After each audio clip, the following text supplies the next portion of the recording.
E eu converso com Emanuel Pessoa, especialista em Direito Econômico Internacional. Tudo bem, Emanuel? Bem-vindo aqui no Money e uma boa tarde para você.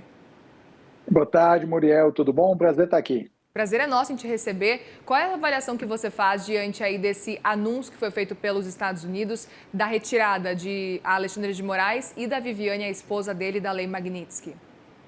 A retirada de sancionados da Lei Magnitsky não é algo comum. Então, nesse momento, o governo brasileiro pode sim cantar uma grande vitória diplomática, porque efetivamente é algo muito raro que alguém, depois que entra na Lei Magnitsky, saia. Porque a lista da Lei Magnitsky é justamente para incluir pessoas que são acusadas de violações graves a direitos humanos. No caso, o Alexandre de Moraes, ele vinha sendo acusado de interferir no processo eleitoral brasileiro e também vinha sendo acusado de infringir a liberdade de expressão de cidadãos americanos. Perfeito. Queria entender o quanto que isso pode ter de impacto agora para Alexandre de Moraes diante desse cenário. A gente sabe que ele estava proibido de entrar nos Estados Unidos, de ter alguns cartões de crédito, e agora esse cenário muda completamente. Ele passa a poder voltar aos Estados Unidos, mas na verdade quem está mais aliviado são as empresas brasileiras. Porque o que acontece é o seguinte, a Lei Magnitsky, as leis americanas, elas dão muita discricionariedade para os órgãos americanos aplicarem a extensão e a interpretação. Então, no caso da Lei Magnitsky, o OFAC, que é o escritório para o controle de ativos no exterior, de ativos estrangeiros do governo americano, é que realmente determina o quão intensamente a Lei Magnitsky vai ser aplicada. Então, até o presente momento, a Lei Magnitsky não havia sido aplicada de uma forma muito intensa ao Alexandre de Moraes. Porque, a rigor, se os americanos quisessem ter aplicado a norma ao pé da letra, o Banco do Brasil, que paga o salário dos ministros do Supremo Tribunal Federal, já poderia ter sido multado por pagar o salário do Alexandre de Moraes. O pessoal estava até brincando que o ministro ia ter que passar a usar o cartão Elo, porque não poderia usar mais nem o Visa nem o Mastercard, por conta da possibilidade de sanção a empresas americanas. Mas o OFAC até então não vinha aplicando a legislação contra o Alexandre de Moraes, não havia fazendo o enforcement. Então, nesse momento, o que nós temos é que as empresas brasileiras, mais do que o Alexandre de Moraes, suspiram aliviadas com o fim das potenciais sanções e multas bilionárias que poderiam sofrer. Imagine se o ministro voando de TAM ou de Gol ou de Azul, que são empresas que têm subsidiárias nos Estados Unidos, e essas empresas poderiam ser multadas em centenas de milhões de dólares simplesmente por transportá-lo. Então, em função disso, essas empresas aqui efetivamente hoje estão hiperaliviadas. Pois é, a gente acompanhou a dor de cabeça que foi nos últimos meses, inclusive com relação a dúvidas, né? Porque Alexandre de Moraes foi o primeiro brasileiro a ser sancionado pela Lei Magnitsky, então tinha dúvidas do que poderia fazer, do que não poderia fazer, inclusive com relação ao cenário do Banco do Brasil também, que deu um cartão de crédito para Alexandre de Moraes. Afinal de contas, o Banco do Brasil especificamente é o banco por onde chega também o salário do ministro Alexandre de Moraes. Eu queria entender se isso serve, inclusive, até de um entendimento para os bancos, caso algo parecido, algo semelhante volte a acontecer. Serve de aprendizado daqui para frente? O quanto que a gente pode falar, e olhando agora do lado de fora, agora que teoricamente acabou, pelo que a gente sabe, essa sanção especificamente, o quanto que a gente viu que os bancos aprenderam diante de um cenário como esse? Olha, eu acho que rigorosamente os bancos não precisaram aprender muito nesse cenário, porque o OFAC não aplicou efetivamente a extensão da lei às empresas brasileiras. Se o OFAC tivesse aplicado, aí sim as empresas brasileiras iriam ter que entender um pouco mais de compliance com normas norte-americanas. Inclusive, a gente vê a dor de cabeça que é aqui quando você tem algumas instituições financeiras para remeter dinheiro para o exterior, para preencher os formulários WEBN, né? O WEB3 e tantos outros, a gente vê um embananamento que as empresas brasileiras têm por conta da falta de hábito de seguir normas de compliance do governo americano. Então, rigorosamente ainda não foi aprendizado, mas se um outro brasileiro vir a entrar na lista, se o próprio Moraes eventualmente voltar para a lista, a gente nunca sabe, tudo muito surpreendente, a gente precisa entender que os bancos vão ter o mesmo problema, porque nós só vamos entender verdadeiramente como agir quando a OFAC disser o quão intensamente ela vai aplicar essa legislação para cada sancionado.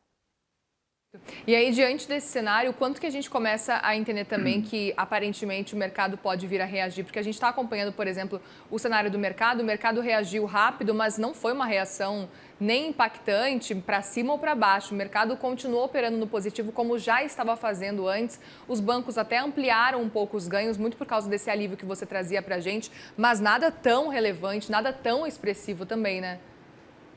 Não, na verdade, lá atrás havia tido uma espécie de precificação já da questão das Exato. sanções, e pelo fato de a OFAC não vir aplicando nenhuma diretriz ao Alexandre de Moraes, nenhuma notificação para as empresas brasileiras para que elas explicassem a eventual prestação de serviço para eles, havia um entendimento de que o Moraes estaria numa espécie de Magnitsky Light. O nome dele estaria lá, mas o governo americano não estaria fazendo muita questão de aplicar efetivamente o rigor da legislação.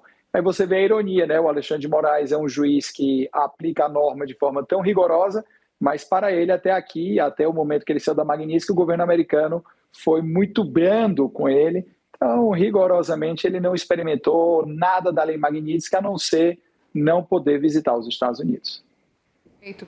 Qual o próximo passo agora nesse sentido com o fim dessa sanção da lei Magnitsky, levando em consideração o que você destacou logo no começo da nossa conversa? Ninguém nunca deixou de ser sancionado pela lei Magnitsky. Então, é curioso que o ministro Alexandre de Moraes foi o primeiro brasileiro a ser sancionado. Não, já, o primeiro brasileiro, mas assim, já houve casos de pessoas no exterior que saíram da lista. Saíram da lista, mas perfeito. Sim, o Alexandre foi o primeiro brasileiro. É o que eu mencionei aqui, é raríssimo.